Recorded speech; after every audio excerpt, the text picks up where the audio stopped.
Today on Locked On Penguins, they are back in action against the Buffalo Sabres. The baby Penguins have made the Calder Cup playoffs, and we now know what NHL attendance looked like this season. All that and more on this edition of the Locked On Penguins podcast.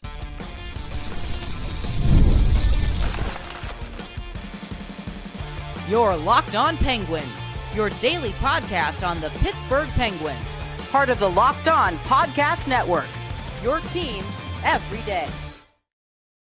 Welcome back to another edition of the Locked On Penguins podcast. I'm one of your hosts, Patrick Damp.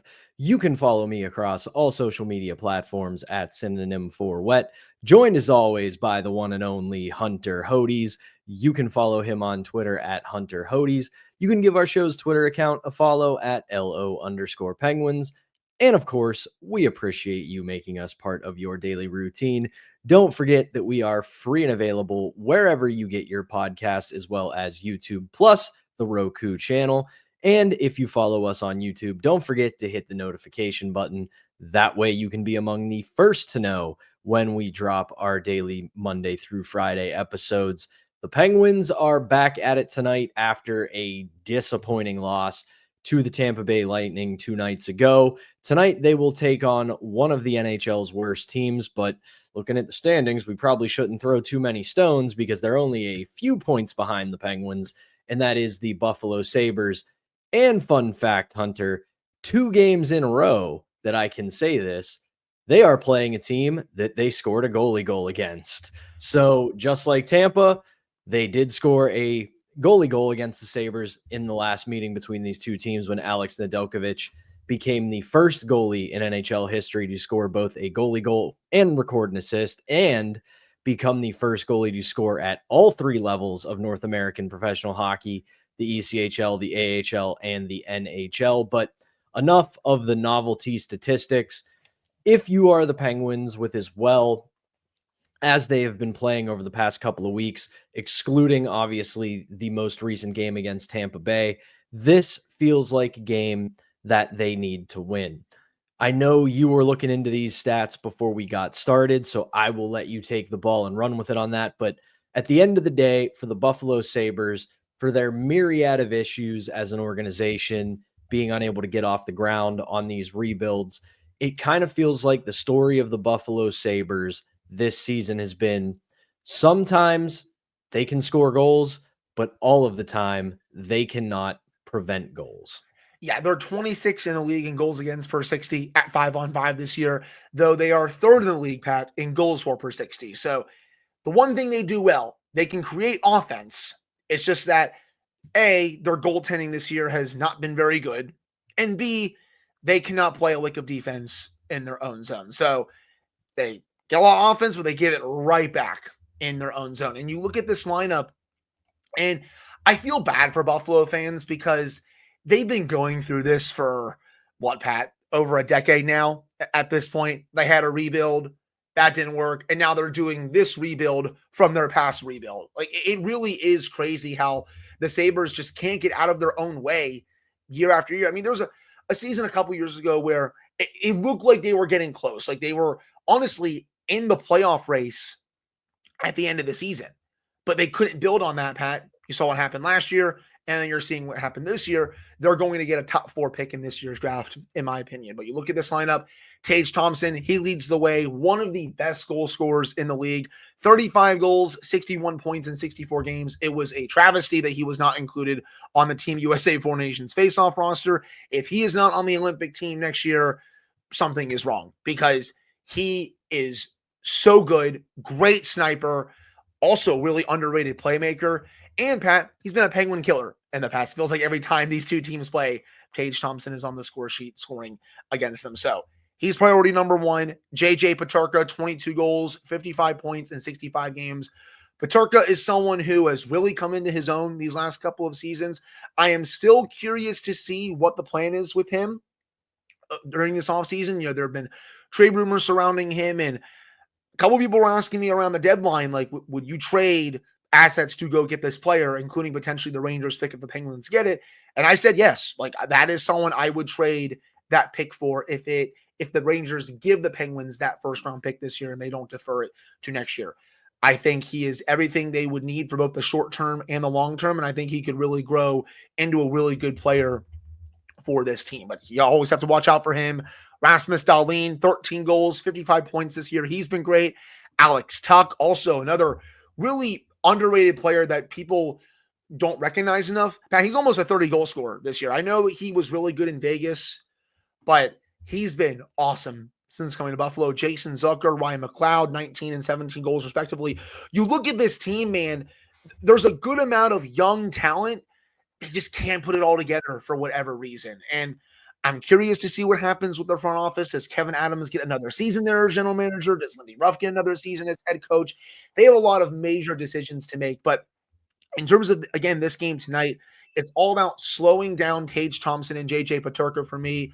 It's funny, you look at their lines, Thompson and Peterka are separated. Thompson's on the first line, Peterka's on the second line, which is good. Like, it's awesome that the Sabres are able to do that, but still the Penguins are going to have to be on high alert for both those lines. Zach Benson is on the top line for the Sabres, who came so close to falling to the Penguins, people.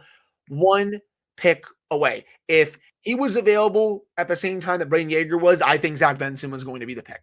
And I'd like to see where Benson would be on this Penguins team today, because I was so high on him in that draft a couple of years ago. He was my dream selection. When I did my big board, Pat, he was like at the top. The dream would be Zach Benson if he was available to the Penguins, literally inches away from getting him there. But again, as I said, their top six is pretty potent. Their bottom six, they do have Peyton Krebs, Jason Zucker, Alex Tuch. I actually really like that third line, by the way.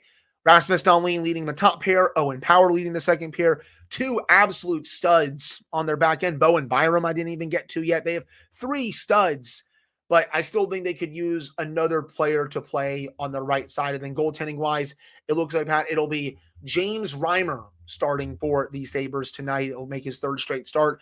You look at the goalies this year, Ukko-Pekka Luukkonen, he has played in 51 games, 888 save percentage. James Reimer, he's at 907. So Pekka Luukkonen hasn't been that good. Same with Reimer. They have a team save percentage of 889. It has been a struggle fest for them in net and defensively. So the Penguins, they'll get their chances tonight. I have no doubt about that if they show up like they have been these last few weeks. Not the game against Tampa, obviously. But the trick will be, can you slow down some of their potent offensive talent in their own zone with how the Penguins are playing defensively? That's going to be the kicker for me tonight. That really is the biggest question. You also look at it this way. This is another game where the Penguins, and you would love to see it happen this weekend rather than tonight at home, but the Penguins and Sidney Crosby, he is still 1 point away from history. A point tonight clinches his 20th consecutive point per game season. And when you look at his time in the NHL playing up against the Buffalo Sabres, he has been a menace against them, constantly puts up points, because for the majority of Sidney Crosby's career, this is where Buffalo has been. So be on the lookout for that tonight. But back to Buffalo really quick. You're right. This is a team that you go up and down their lineup. There is a lot of young talent here, but for whatever reason, they just can't seem to bring it together. And it's the defense that really stands out to me. You look at their defensive core, you look at the daily face-off pairings right now, and it's a little confusing. You have Matthias Samuelsson, not half bad. Obviously, Rasmus Dahlin, very good. Owen Power, also very good. But then Jacob Bernard-Docker, Bowen Byram, who's solid, but, that's pretty much where he belongs. Third pair, second pair in a pinch. And then Connor Clifton. You have three defensemen, two of which who are very good in Power and Dahlin. Samuelsson, who looks like that could be somebody worth holding on to. But then the rest of it is just very And until they figure that out, and until they can really find a way to supplement guys like Benson, like Thompson, like Peterka, and even Jack Quinn to an extent, this is going to be their struggle. And you brought up their third line, Zucker, Krebs, Tuch. That's a pretty solid line. And the biggest thing that they have, more than anything, in Alex Tuch, and this is kind of something that I wrote about a few weeks ago when I was fighting the tanking wars. was part of the thing that helped them with Alex Tuch is he wanted to be there. He is a Buffalo native. He has a lot of love for the Sabres, and this is a team he wanted to be in. They have to start identifying guys who want to be part of the solution rather than, hey, I'm going to sign a 1-year deal with Buffalo. I'm going to light up the score sheet because I'll be a big fish in a little pond, and then they'll trade me off to wherever else, and then I can sign my next big deal. So they really have to start finding guys who want to be part of the solution. But that is going to do it for our first segment. When we come back, it is official. The baby Penguins will be in the Calder Cup playoffs. They clinched their spot last night. We will talk about that game and some more about the baby Penguins. But before we do that, we've got to tell you about today's first sponsor, and that is Trade Coffee. If you're like me, your mornings have to start with a good cup of coffee. I've got one right now while we're recording, but I got really tired of settling for those store brand bought coffees, and that wasn't cutting it for me. So that is why I turned to Trade. And let me tell you, it's absolutely phenomenal. It is next level. Trade is the #1 specialty coffee marketplace in the United States, bringing you fresh coffee from over 50 of the country's top roasters. Their experts have taste tested thousands of coffees, curating over 450 amazing roasts. Whether you're new to coffee or know exactly what you like, they'll handpick the perfect match for you. My first bag, absolute game changer, had a smooth, rich flavor, which is exactly what I'm looking for. Something to really complement my half and half every morning, and that certainly did the trick. And the subscription makes it easy, so I don't have to wake up in the morning, find out I'm out of coffee, and make a run to the grocery store. I know I'm going to be stocked up on coffee whenever I need it. And right now, Trade is exclusively offering our listeners 40% off their first order at drinktrade.com/lockedonnhl. That's drinktrade, trade.com/lockedonnhl for 40% off your first order. All right, welcome back to the Thursday edition of Locked On Penguins. I'm one of your hosts, Patrick Damp, joined alongside the one and only Hunter Hodes.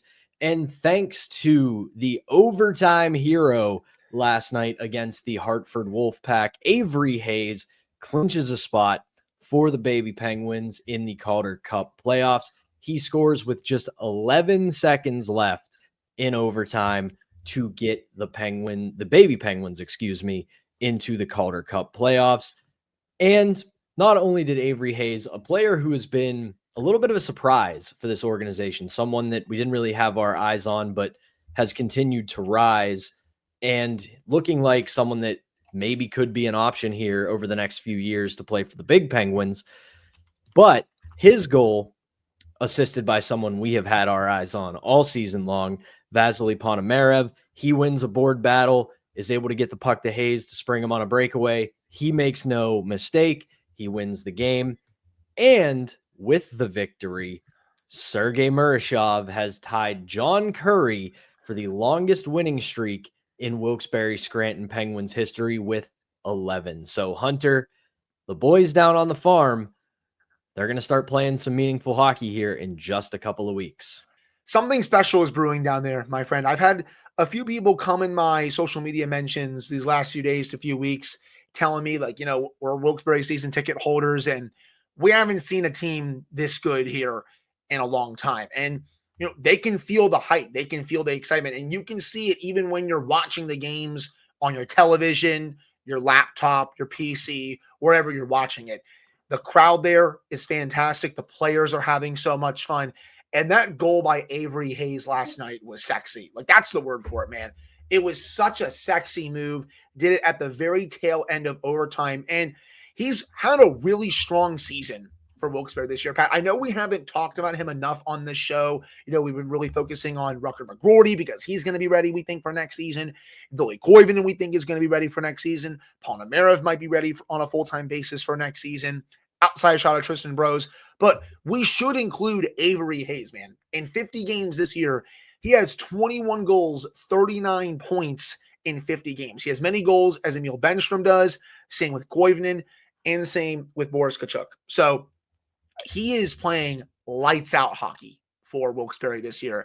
And in my opinion, if he keeps this up and then comes to training camp in September and has a really good camp, I think he will be a dark horse candidate to make this team out of camp and the preseason next year. His development has been really fun to watch. He also plays like a rat, if I'm being honest. Like, he is not afraid to get his nose dirty. He likes going to the net, likes getting involved in those little skirmishes. It's fun watching him play, and I'm curious to see how his season ends here, if he can keep staying hot, because that was one heck of a goal. Ville Koivunen had a great game last night. He was all over the ice. Once again, Valtteri Pustin, I also thought, had a really good game as well. But Sergei Murashov, man, now 11-0. You said it. You look at his full stats for this season, Pat. 2.60 goals against average, 916 save percentage. I said it earlier this week. I will say it again. He has to get the net in game 1 of the Calder Cup playoffs. I know they have Blomqvist down there too. I know they have Philip Larson, who has also been fantastic for Wilkes-Barre this year. But with the way Murashov is going right now and how dominant he is playing, you have to see what he is made of in those high-stakes games in the Calder Cup playoffs. He has to start game 1 for me. But congratulations to Wilkes-Barre. Very well deserved. This team is going to be a very tough out when the playoffs come around. For sure. And a couple things I want to address on what you were saying there. One, we have said this about Hayes. You know, we haven't talked about him enough on the show, but when we have, you brought it up again. He is kind of in that ever emerging mold of new players in the NHL, to where he's got offensive talent, he's got some foot speed, but he's not afraid to mix it up. He's not afraid to be a little bit of a rat, to try to get under the opponent's skin, to play physical. And the Penguins, for all intents and purposes, outside of the few, I don't want to say few months, let's say around a season-ish, they had Michael Bunting, they didn't really have a ton of players like that. And we have seen it with a lot of the really good teams over the past few years. They have that kind of player who is going to get under your skin. And whether you like it or don't like it, the Tkachuk brothers have kind of reset the landscape in the National Hockey League. They have shown that you don't have to be just a one-dimensional offensively gifted player, because both of the Tkachuk brothers are. They both are good offensive talents, but they're going to go to the greasy areas. They're going to throw hits. They're going to be agitators, and it's going to be a huge asset for your team. And I'm not comparing Hayes to them. Obviously, he's not at that level, but if you can have a player like that in your middle 6, bottom 6, regardless of where, that has value, because eventually they're going to knock a couple players off their game. They're going to be too focused on getting their revenge. And just like last night, when Wilkes-Barre clinches their spot, who's there to win the game? Avery Hayes. As for Murashov, it's really the logical next step in his development. He's on an 11-game win streak. He's 11-0 in the AHL. Last night was a career best for him in the AHL, making 35 saves. And now you have seen that this kid can deliver. 11 games, 11 wins. It's not really a small sample size anymore. It's not him going on a 2-week heater where he wins 4 or 5 games, or, wins 4 or 5, loses another, but looks good in the loss. He has looked like he is just taken that starting job and said, get out of my way. This is my job. I'm the starting goalie now. Yeah. And when they get to the postseason, it should be his net. Yeah, 100%. And you don't, I don't want to say you give him a long leash, because the next step in this entire organization's development is that you want this group to go on a long run. You want them to win a couple of rounds, maybe make it all the way to the Calder Cup final, ideally win the Calder Cup.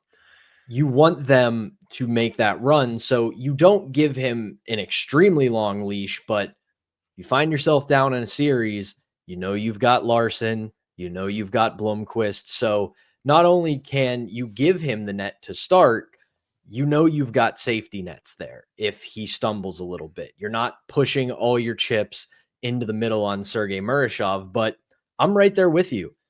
He has more than earned the starting job for the baby Penguins once the Calder Cup playoffs come around. So lot of good things happening down on the farm right now. Yeah, 100%. And you're right. I don't think it should be a super, super long leash. Say he struggles in game one, for example, or even game two, you might go to Larson in that scenario because he's also been really good. But this is the next step. It's seeing what he can do in more high stakes games to keep furthering his development. And if he passes this with ease, that can only mean greater things, hopefully, to come over the summer going into camp. Because if he also has a great camp, that would be the next phase, Pat. Having a great camp in the preseason and maybe forcing the organization's hands to keep him in the NHL to start next season. I still think as of right now, he's probably going to start next season in the AHL because I think he could use a little bit more seasoning. Again, people, 11-0, that's great. He's putting up amazing numbers, but you still want to take your time with developing a goalie like this. You never want to rush this type of prospect. So that's why I think he's going to start next season in the AHL. However, if he gets to a point where the organization can't say no with how he's playing, then, we'll have to have a conversation about him potentially being on the opening night roster next year. And also, Pat, just to end this, I hope I didn't butcher Boris Kachuk's last name from Wilkes-Barre. I apologize if I did. I think it's one of those two. So I completely apologize. Yeah, I don't really. I'm not in a position to correct you on that because I'm not entirely sure on what his pronunciation is. But overall, I mean, I want to build on that ever so slightly. This is also something that I want to caution our listeners and caution the fan base for. I know that for almost 20 years, the Penguins have been in go for it mode. We won our toys. We want to open them right now. Forget Christmas morning. We're going to open these toys right now. We can see them under the tree and we want them. So we're going to open them now. But this is not where the organization is right now. I know that everybody is going to, if they're not already, clamoring to have Sergei Murashov as the Penguins goalie going into next season. But we have to keep in mind, it's his first season in North America. Yeah. Didn't play as many games in Russia as he would over here. And this is a grind. It is a massive grind, especially in the ECHL and the AHL. I don't want to pretend like it's quote unquote easy to play in the NHL because it's not. But in the NHL, you get first class everything. You're flying in and out of cities. You are getting good hotel accommodations. You've got, at least in the Penguins organization, top-notch facilities. AHL and ECHL, you're riding the bus. You're living in apartments. You're going... There's some trips where you don't even get to stay in a hotel. You take the bus to the venue, you play the game, you jump on the bus, you get some crappy takeout food from a local restaurant, you jump right back on the bus, and you're driving back to Wilkes-Barre or Wheeling. So he is going to have to adapt to the grind of the season. And with that in mind, eventually there will be a struggle for him. He will go through a dip at some point. He's going to have a week, 2-week stretch, 3-4 game stretch where suddenly he doesn't look like what he's looked up to this point. But this is where we are right now when it comes to development. You want him to continue to play these meaningful games. You want him to get used to the grind of a North American professional season. And if he continues to pass with flying colors like he has over the past few months, then you start having the conversation of, do we bring him up to the NHL? It's going to happen. Right now, you look at his trajectory, you look at everybody who's watched him and who has scouted him, he is going to more than likely be an NHL goalie, but it's not more than likely not going to be next season. It'll probably be the season after. And I'm just stressing a little bit of patience, It will pay off. You got to make sure he's ready, because I'll even say this real quickly. Trust the process. I will say this too before I wrap up this segment. Look at Matt Murray. Look at Tristan Jarry. They probably came up a year or two early. They probably got rushed into the NHL a little too early. And I know there's other flaws and other issues with their game that came up, but that kind of comes back to it. Once they were ready, or they were perceived to be ready. Penguins brought them up. They got hot for a little bit and then fell off. You don't want to repeat the same mistake. I will say Matt Murray got the Penguins 2 Stanley Cups, or helped them win 2 Stanley Cups, Pat. I know everything that happened after wasn't as good, but I'll still never say a bad word considering how he played in 16 and especially in 17 when he came in for relief of Fleury. But I understand your point. Just wanted to end with that. Yeah. I'm not saying that it was a complete disaster. Obviously, you win 2 Stanley Cups. You did something right. But I think you could say that their long-term trajectories and everything that happened post then, they probably maybe were a tad early on their development and they ultimately suffered from it. But that'll do it for our second segment.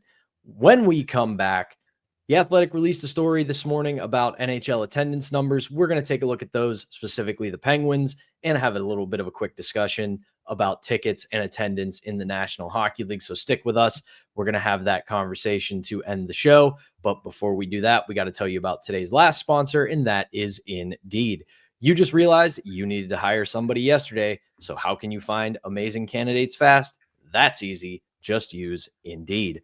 When it comes to hiring, Indeed is all you need. Stop struggling to get your job post seen on other sites. Indeed's sponsored job puts your post at the top of the page and helps you reach the right candidates faster.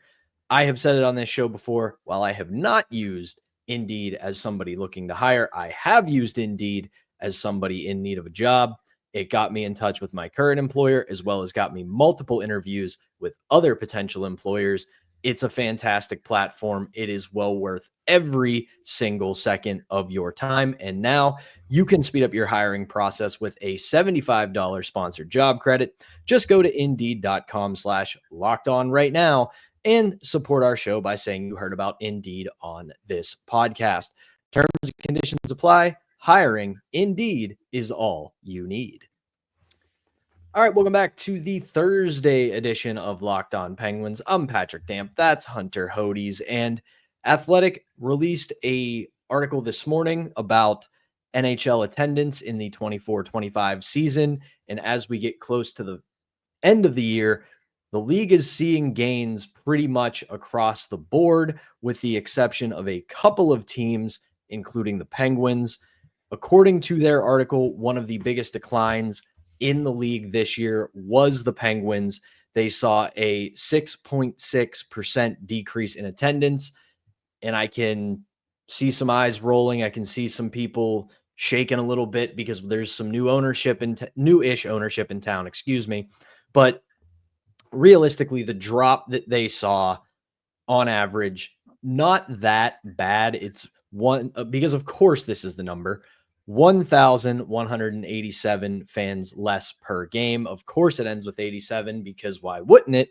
But I don't think it's really that big of a concern right now. You saw pretty much a decade plus of sellouts. This team was constantly near the top of the league. They had two of the biggest draws, if not more of the biggest draws in the NHL. And it's been a struggling couple of seasons, as we know.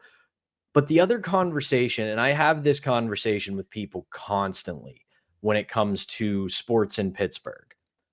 Pittsburgh's not that large of a city, and there are limited entertainment dollars.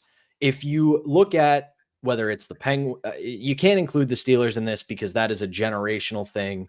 That team is going to forever have great attendance, season ticket waiting list. It's a cultural thing more than it is a sports thing. But you look at the Penguins, you look at the Pirates. When you look at their television ratings, they are always near the top. Pittsburgh is a city where there are, like I said, limited entertainment dollars. It's a town where we're always going to support our teams in one way or another, no matter how good or bad that they are. But when you don't have a large base of entertainment dollars to pull from, it's a lot easier for people to say, you know what? I'm going to watch at home on my TV. I'm going to go to a bar or a restaurant. I'm going to go to a friend's house and I'm going to watch it there, because rather than spend 60, 70 plus dollars on a ticket, more for parking, more for food and beverage, I can save some money and watch them at home with a friend at a bar. And once this team builds its way back up to where we want them to be, I think you're going to see that increase again. I like the point that you made there. And I do want to say this. I know some of the crowds this year hadn't been what we normally expect from PPG Paints Arena crowds, but the crowds that have come in for games have been nothing short of outstanding. I was at the game against the Flyers on February 27th. The Penguins won that game 5-4. And even though the Penguins were basically out of the playoff race at that point, you wouldn't know it by the way the crowd was reacting in that game. So like all the diehards were out, and they're still out even in the month of March. I was at a game a couple weeks ago, and the crowd was fantastic. Like, it's been great all year. Just because not every seat in the house is taken, and sure, I've noticed that, but just because not every seat in the house is taken doesn't mean the Penguins aren't getting really good fans in the arena. The fans have been nothing short of great from what I've noticed. Like, yeah, they know that this team is not making the playoffs, but they're still going out there. They're cheering their asses off every game. And that's what I want. Like, sure, I've had conversations with some friends as well that have asked me, like, hey, like which games would you go to? And I would tell them which games to go to. They're like, wow, look at these ticket prices. And it's like, on one hand, I don't blame the Penguins for asking for a bit more money against rival teams, for example, like the Rangers, the Capitals, and all that. But on the other hand, I don't blame some of my friends for being like, you know what? I'm just going to go to a bar or stay at home and watch it because you have to pay for tickets. Parking is sometimes, $40 to $50 if you're right around the arena. The food and the beer, if you drink beer, it's also a bit pricey inside the arena as well. So I get it. I really do. However, am I concerned about the attendance going forward? No, because the fans, for the most part, are still coming out. Again, I know that there are empty seats in the arena every time I go, but it's not as many as some may think. So the arena is going to be fine. They're going to keep getting some really good crowds in. And once this team gets back to being a contender, you'll see another sellout streak start. So I'm not concerned in the slightest, man. Yeah, and it's an encouraging sign for the league because when you look at what the Athletic tracked here, there are only 2 teams right now, according to their research, that are under 90% capacity when it comes to attendance, and that's 2 teams you would expect, the Buffalo Sabres and the San Jose Sharks. And the thing with the Sharks is they can see the hope. They can see the light at the end of the tunnel, and fans are starting to come back. That number is starting to climb, excuse me. And then you look at Buffalo, it's a little bit of a different story. They have been stuck in this darkness. They're seeing a decline because fans are starting to get frustrated. So all in all, I don't want to act like I'm being a shill for the National Hockey League here, but when you see this happening, it's good news for the league because they'll be able to do more innovative things. They'll be able to further the league because they're getting good attendance. They're going to be able to get better TV deals. They're going to be able to do other things outside of the game to help grow it. So they're in a good spot, especially now that we're really getting out of the malaise of the pandemic. They're starting to figure things out. They're starting to recover for it. We see it with the salary cap. We saw it with the TV deal with ESPN. So good things are happening for the league, but to put a bow on it, like you said, and like I said, there's no need to really worry too much about it. The Penguins are at 91% capacity. I know that that's after we're so used to how long they sold out. It's a little bit jarring, but the fact that this is a team that's been declining and struggling and they're still getting that kind of attendance, it shows that people still care about the team. They still support the team. And once they turn the corner, we should be in a good spot. But that is going to do it for the Thursday edition of Locked On Penguins. Hunter and I will be back with a brand new episode for you on Friday to recap tonight's game against the Sabres, as well as get you set for Sunday afternoon's game against the Ottawa Senators at PPG Paints Arena, and of course, talk about anything else that might happen between now and then. But for Hunter Hodes, I'm Patrick Damp. Thank you as always for tuning in. We will be back on Friday.